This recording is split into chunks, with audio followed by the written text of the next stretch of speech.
My terminally ill wife is having an affair. She refuses to end, and I don't know what to do anymore. My wife and I have been together for 15 years, married for nearly 10 of those.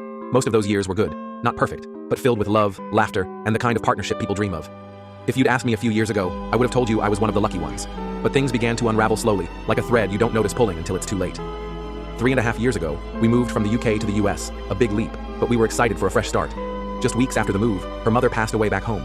She wasn't there when it happened. And whether it's fair or not, she's always blamed me for that. A few months later, everything got worse.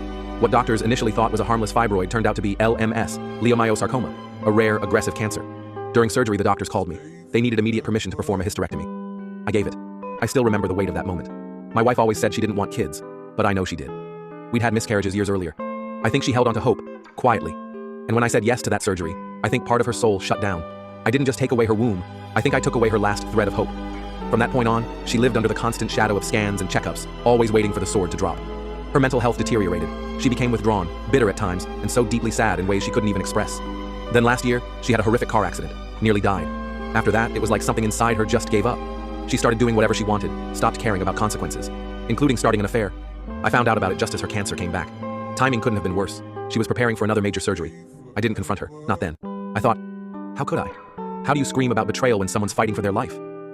But after the surgery, we had the conversation. She swore she'd end it.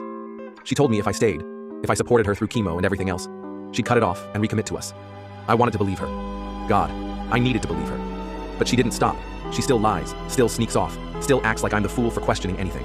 I've caught her in the lies, and each time, I watch her fake her way through denials like it's second nature. Like I'm nothing more than an obstacle. The worst part? She needs me. I carry the health insurance. Without me, she can't afford treatment.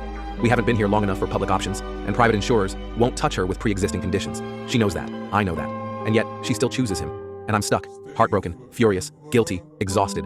How do you walk away from someone who's dying? But how do you stay when they've already emotionally left you behind? I feel like I'm drowning in a sea of betrayal and grief, but the world expects me to be her rock. I'm supposed to smile and hold her hand through chemo, pretending I don't see the messages, pretending she hasn't already given up on us. I don't know what the right thing is anymore.